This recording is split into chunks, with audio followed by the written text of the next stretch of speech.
up, guys? Welcome back. This is Bourbon in the House. My name is Tristan, and I, with all the free time I've had lately, have been going through a ton of my old cellar, vintage bottles, stuff from previous barrels I helped select, old allocated stuff. Just been moving a bunch of boxes around, and I came across a couple that I opened and honestly haven't had a sip for a couple years, and this one screamed out at me because I found out I didn't even have much notes on it. I had a couple old pictures from a couple years ago, and I just wanted to talk about it because I remember really enjoying it, revisited it a couple nights ago, and felt like doing a video on it. And that is the Parker's Heritage 2014 Wheat Whiskey. It's 13 years old and is phenomenal. If you're a fan of wheated bourbons and have access to this, you will love this wheat whiskey. What a wheat whiskey is it is a whiskey that is primarily wheat. Like a rye whiskey is primarily rye, and a bourbon is primarily corn. This one's mash bill is 51-39-10, so 51% wheat, 39% corn, and 10% malted barley. Distilled in 2000, bottled and released in the fall of 2014. By Heaven Hill, under, again, the Parker's Heritage Collection, which is like their Van Winkle release, if you will. It's their allocated limited release that comes out each fall, always a different expression.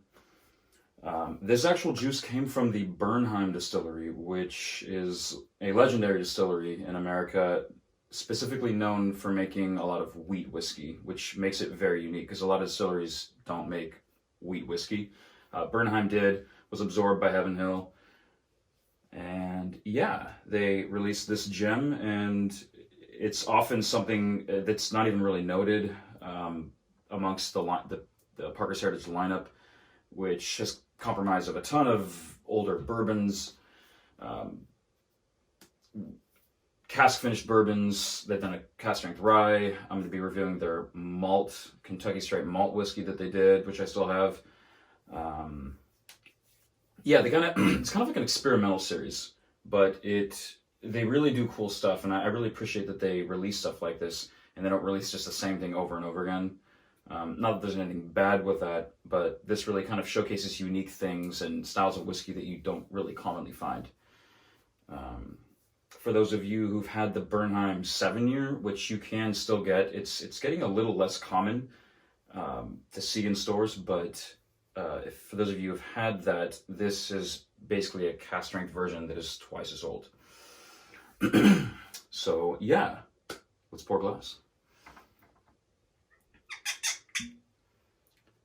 This was aged in the top floors of Warehouse Y, which apparently has yielded some incredible whiskey from Bernheim, which I was researching. There's, to my understanding, old barrels of Willet that were sourced from there, or barrels that were sourced by Willet from there.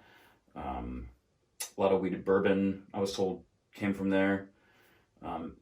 Also, this is batch 2 of 2. So the first one was a little bit different proof. This one is 126.8 proof, so it's not weak. Beautiful color, as you can see. I mean, gorgeous color. Of course, no coloring added, not chill filtered. Yeah. Wheat whiskey. Let's get into it. I mean, again, for those who like wheated bourbons, you will love this. It's decadent. I've said that in a few other reviews. I say that often in reviews with typically wort bourbons or sherried single malts. This, I would say, is honestly more decadent than a lot of Van Winkles I've had, Willets I've had, single barrel Wellers. I mean, this is just phenomenally rich stuff. It's just, it reminds me of walking into old-fashioned candy shops with my father when I was young. Just the smell of the caramel and the butterscotch and all those melted buttery notes, like they're making the candy right in the back room. It's, 78% dark chocolate reduction over coffee beans. It's salted peanut brittle. It's caramel popcorn. You get some roasted nuts in there. You get some frosted flakes, some cream brulee that's heavily singed. Right after they've singed it at the table, after you order it, and that smell of the sugar just crystallizing. Super, super nice stuff. A lot of baking spices, of course, nutmeg, big bold wheat notes. I mean, you definitely get that wheat. There's some raw cacao and some rich vanilla on the back nose. Really, really, really nice stuff. And rich also in the sense that it is high proof. So again, they don't add water to this, non-chill filtered. So it was in the barrel, went right in the bottle, minus most of the sediment. Yeah, I mean, you could just know this all day. Kind of reminds me of like a holiday sip or two, just when it's cold out and you want something sweet and warm. Really, really, really nice stuff. On the palate.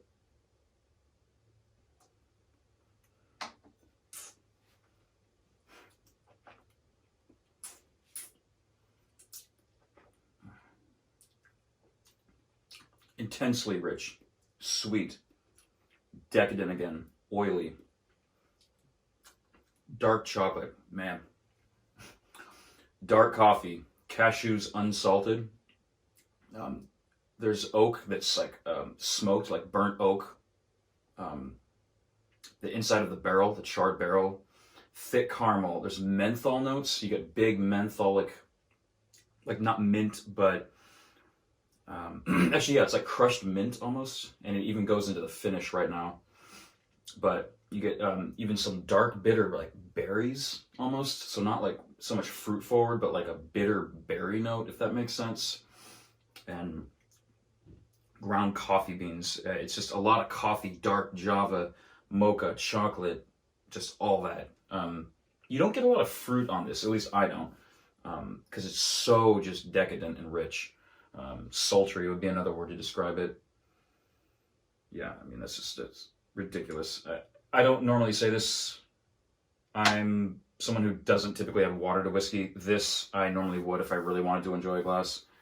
I'll be sipping this slow, so I don't need it, but the average person will need at least a little water because this is really hot stuff. It drinks hotter than a 126 proof, 127 proof. Yeah, it's it'll rip your head off, so please be careful.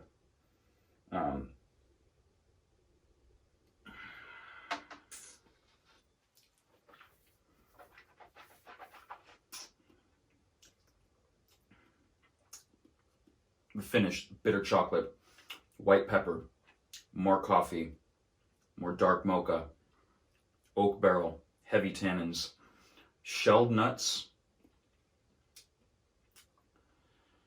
Wheat is the backbone to this whiskey.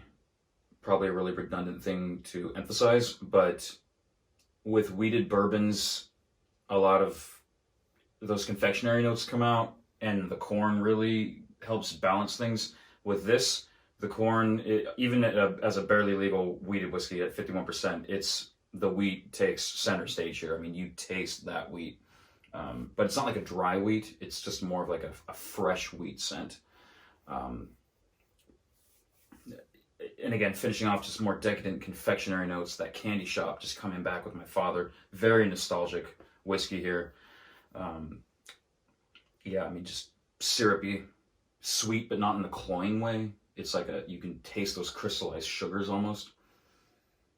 Likely from the barrel as well as the actual mash bill.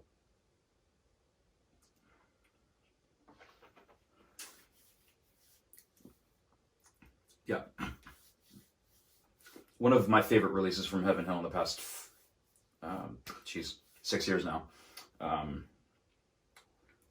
Yeah, truly, truly cool, truly unique. They've done they did a bonded bourbon a couple years ago, 24-year-old bonded, and a few others, Curacao, cask finished.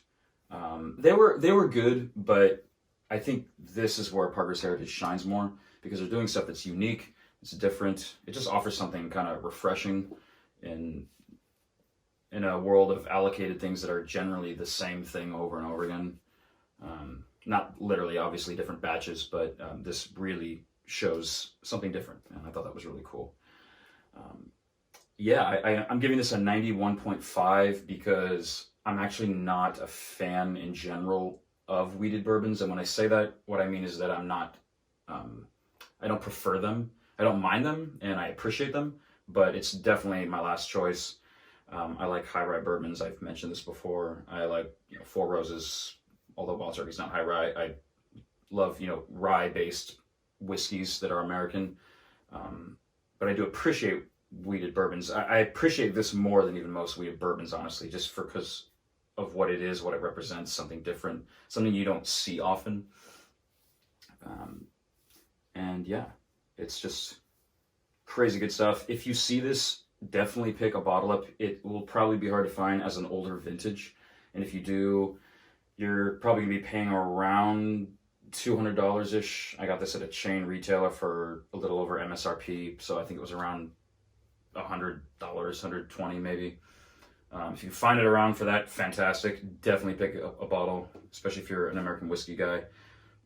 But if you like whiskey in general, or girl, if you like whiskey in general, definitely try a glass of this if you can find it in a bar. That's definitely something I'd recommend. Yeah, so Parker's Heritage Wheat Whiskey, 13 year, 2014. Cheers.